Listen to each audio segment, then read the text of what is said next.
শেখ হাসিনা পালিয়ে যাওয়ার মধ্য দিয়ে বাংলাদেশের 70-80% সংস্কার হয়ে গেছে। দেখেন আজকে বাংলাদেশে পুলিশ মেরুদণ্ড হারিয়ে ফেলেছে, প্রশাসন আজকে একটা সাংঘাতিক বিকলঙ্গ অবস্থার মধ্যে রয়েছে।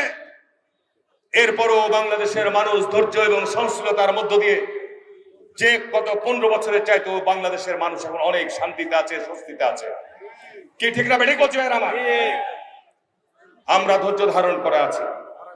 আপনার প্রথম দায়িত্ব কর্তব্যই হচ্ছে বাংলাদেশকে যত দ্রুত সম্ভব একটি গণতান্ত্রিক যাত্রাপথে নিয়ে যাওয়া।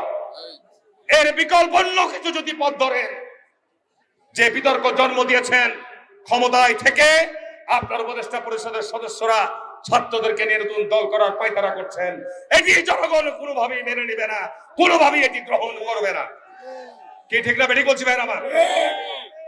এতে বাংলাদেশে অস্থিরতা বাড়বে, বাংলাদেশে নতুন করে সংকট তৈরি হবে, স্থিতিশীলতা নষ্ট হবে।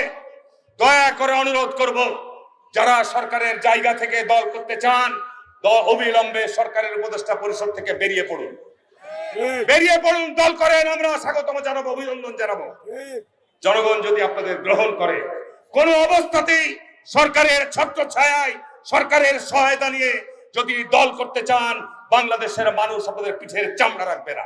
বাংলাদেশে আর একটি রাজনৈতিক দল সম্পর্কে না বললেই নয়, যারা 1971 সালে বাংলাদেশের মানচিত্র পতাকার বিরুদ্ধে দাঁড়িয়েছিল, যারা বাংলাদেশের এই মানচিত্র পতাকার বিরুদ্ধে দাঁড়িয়ে সেদিন বলেছিল যে একমাত্র জামাত ইসলাম আর পাকিস্তান সেনাবাহিনী দেশপ্রেমিক, এই 50-52 বছর পর আবার তারা একই উচ্চারণ করছে।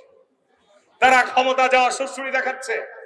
আরে ভাই, 40 বছর পর 50 বছর পর শহীদ রাষ্ট্রপতি জিয়াউর রহমান বাংলাদেশে জামাত বহুদলীয় রাজনীতির প্রবর্তন যখন করলেন, জামাত ইসলামকে রাজনীতি করার সুযোগ দিয়েছে। আমরা গত 40 বছর এই জামাত ইসলামের সাথে হয় জোটভুক্ত আন্দোলন করেছি, না হয় একসাথে নির্বাচন করেছি, যুগপৎ আন্দোলন করেছি। বন্ধুরা আমার, আপনাদের দৌড় কতটুকু আমরা জানি, জনগণের মধ্যে আপনাদের অবস্থান আমরা জানি। কিন্তু আজকে যখন আপনারা বিএনপির সিদ্ধান্তের বাইরে বাংলাদেশকে যখন জাতীয়তাবাদী শক্তি চাচ্ছে, দেশে একটি স্থিতিশীল অবস্থা ফিরে আসুক, দেশে একটি গণতান্ত্রিক যাত্রা শুরু হোক, দেশের মানুষ 15 বছর 16 বছর থেকে নির্বাচনের মধ্য দিয়ে সরকার গঠন করতে পারে নাই, তখন আপনারা বলছেন আগে সংস্কার শেষ করেই আগে স্থানীয় নির্বাচন দিতে হবে।